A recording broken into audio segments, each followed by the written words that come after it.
Hello, hi guys! Magandang hapon sa inyo lahat. This is Jim from Asagari Channel, a faith healer, also mata reader. So ngayong hapon na tingnan natin na nagsasabihin sa iyo ng ating mga gabay.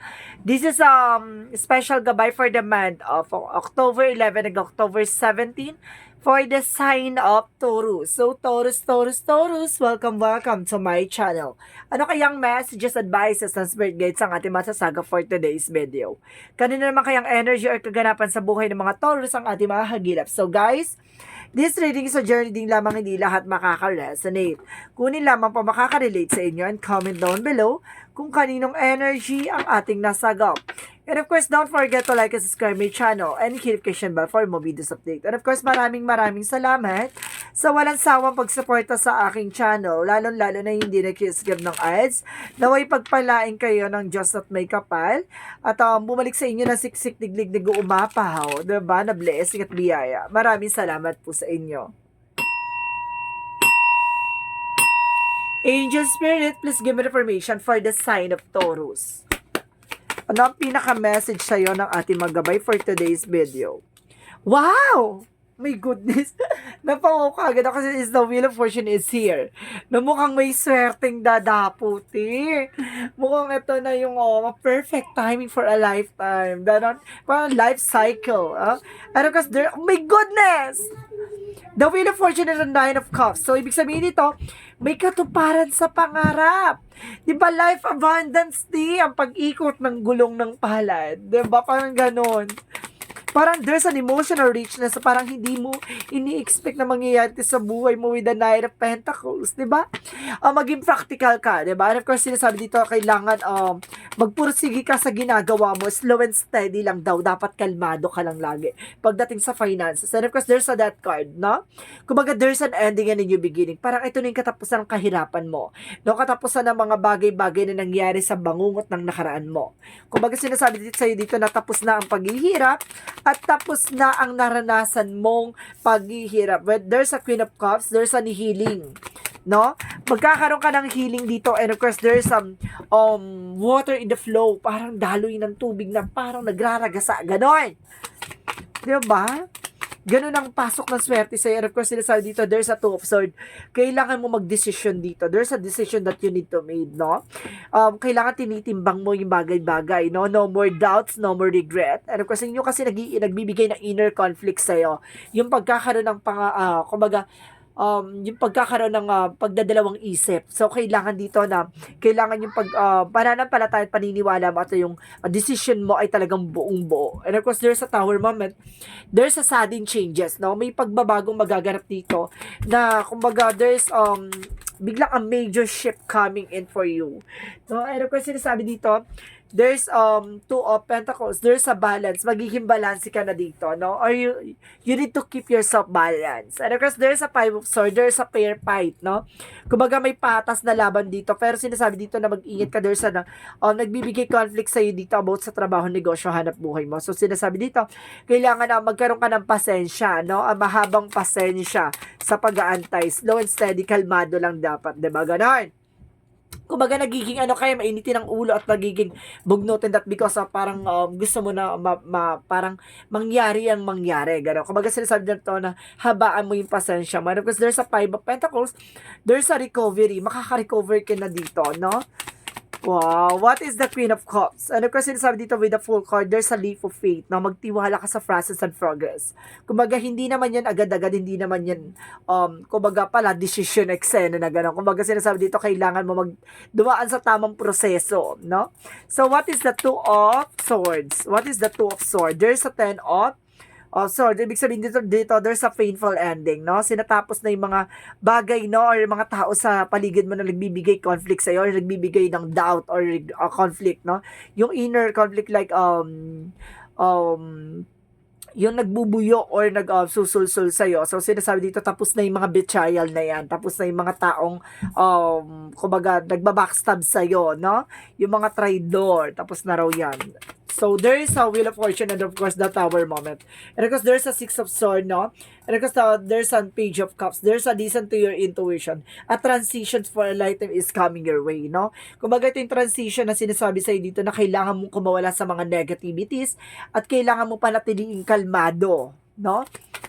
So, what is the Knight of Cups? And of course, the Page of Pentacles, there's a King of Swords. Maging matalino at maging wais pagdidesisyon sa buhay. Because there's a Three of Wands, waiting for a result or waiting for a ship, no? There's a new horizon coming your way. Ibig sabihin, may panibagong yugto or panibagong eksena dito para sinasabi sa'yo dito, ito yung magtutupad sa mga pangarap mo, pero kailangan mo maging balance, no? Kailangan stay on your ground or stay your feet on the ground, no? Wag lalaki yung ulo, wag magiging kumbaga pagiging mataas, kumbaga kailangan lagi kang nasa baba, no? Nakatapa ka lagi sa lupa. And of course, there's a Page of Cups, there's an good news coming in for you. May magandang balita dito. A fresh start ideas. And of course, there's some new ideas, and of course, there's some Four of Cups, evaluate or analyze, no? Kumbaga, there's kumbaga, recovery, no? Sinasabi dito, naka-recover ka na. Sinasabi dito, kailangan maging maingat ka, no? Sa pagtanggap ng mga ideas. And of course, bago mo tanggapin yung isang offer, kailangan i-analyze mo, i-visualize mo, or pag-isipan mo ng maraming beses. What is the Queen of Cups? And of course, the Fool card, there's a King of Wands. Control, no? Kumbaga, kailangan hawakan mo yung, magkaroon ka na panindigan at course decision sa buhay na, kumbaga, nakita mo ni bigger picture of yourself. Kumbaga, ganon, magkaroon ka ng healing course process na, kumbaga, yung information na kailangan, ang titignan mo lagi, yung mangyayari or yung advantage and disadvantage. So, what is the Two of Swords and of course the Ten of Swords? There's a Page of Swords. There's an information, no? May kumukuhang information sa'yo dito, no? Baka magbigay ng conflict. So, ibig sabihin dito, may backstabbing, no? Kumbaga, maging matalino ka na dito. May taong kumukuha ng information sa'yo na nagdulot ng pagdurusa mo sa nakaraan mo. Ganon. So, and of course, sinasabi dito, there's an Ace of Swords, there's a breakthrough, no? May tagumpay dito na lalasapin mo at makakamtan mo. At the same time, there's a Three of Cups, there's a celebration coming in for you. May celebration at there's an Eight of Pentacles about sa trabaho, negosyo, hanap buhay mo.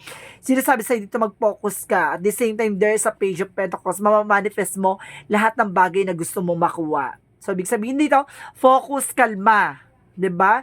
The destiny is yours. So, let's see what is the Love Oracle card. What is the Love Oracle card in your spirit? There's a girl with a snake. May ahas dito ka. Mag-set ka ng boundaries. No? May susubok na dito, may ahas dito. And of course, there is an information by the mask. No? Yun yung sinasabi ko, di ba? May ahas dito or may babae dito na susubukan kang kumuha ng informasyon at mayroon dito magbabalat kayo or may magpapanggap or something ganon. Kumbaga, mayroong backstabbing, no? Kumbaga, sinasabi dito na meron ditong pretender, no? May taong kukuha ng information sa'yo or may taong lalapit sa'yo, ganon. Or may taong kumbaga, nangyari sa nakaraan mo na, kumbaga, babalik, kumbaga, para magbalat kayo, no? At the same time, there's a clock. There's a need, time takes time. In time cycle, time to heal and progress. So, ibig sabihin dito, darating yung tamang oras at panahon, no? Hindi pa, kumbaga, wala pa sa eksena or hindi pa hinog yung kumbaga sa prutas, hindi pa hinog, hilaw pa siya. So, ganun yung mga nangyari sa nakaraan, no? Hindi pa pwedeng, kumbaga, nandun pa yung trauma nandun pa yung pangyayari. So, maging maingat ka, ha? Kasi susubukan ulit niyang guluhin ka o susubukan ulit niyan manggulo, no? Kaya mag-ingat ka. And at the same time, what is the Yin and Yang Oracle card?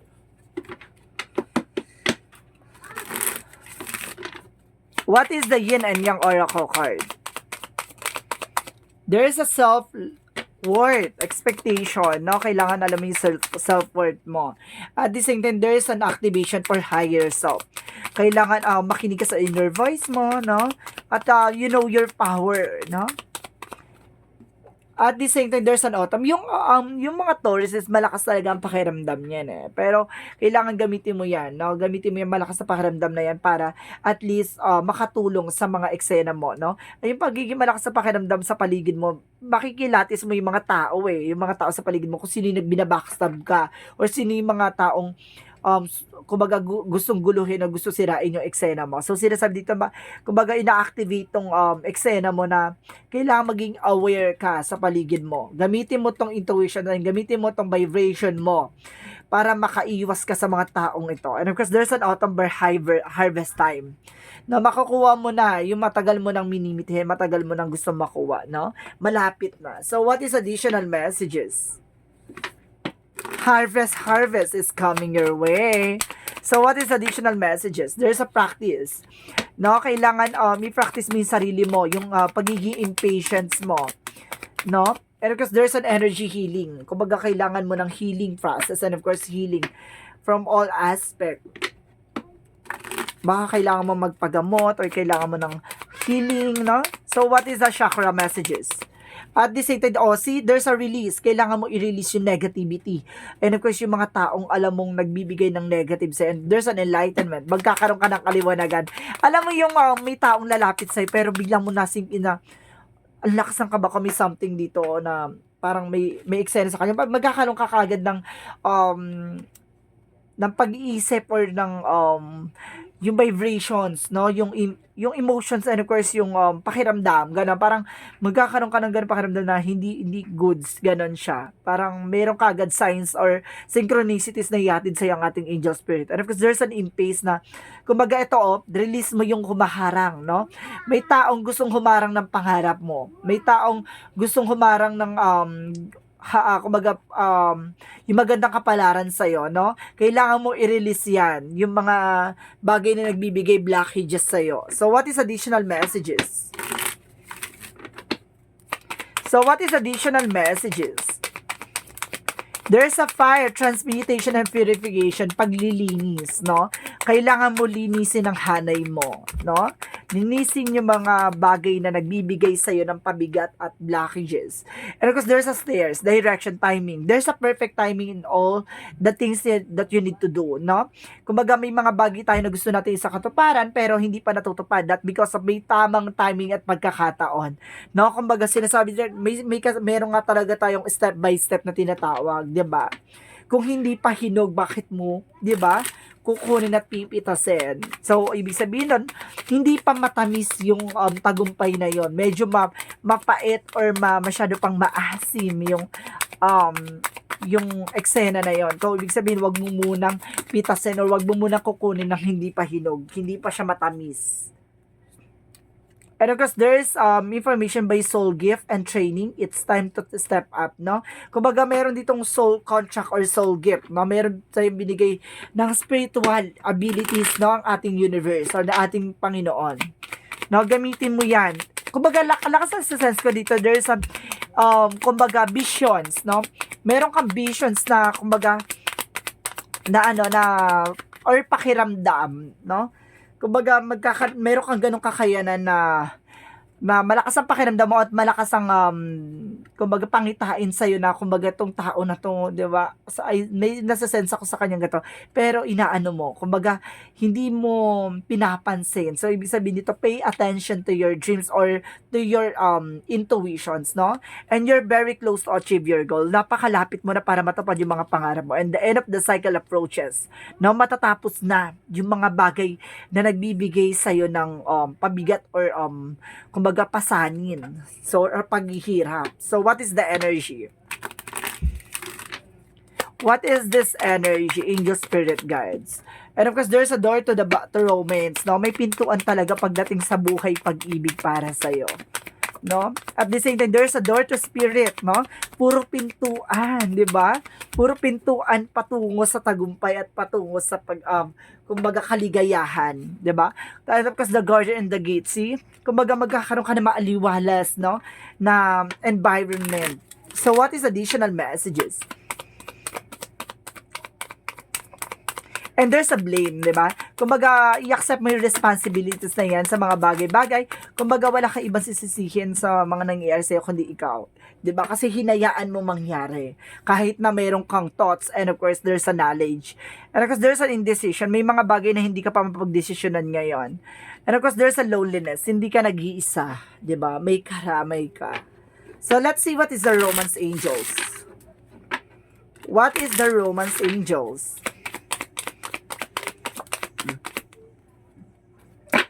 keen and open-minded. Open mind. So, ibig sabihin dito, your soulmate may differ from your usual type and expectation. Kung baga sinasabi dito, yung soulmate mo daw ay maaaring magkaiba kayo ng type ng expectation or magkaiba kayo ng kumbaga pananaw or kaisipan, no? Parang yun yung inaano dito.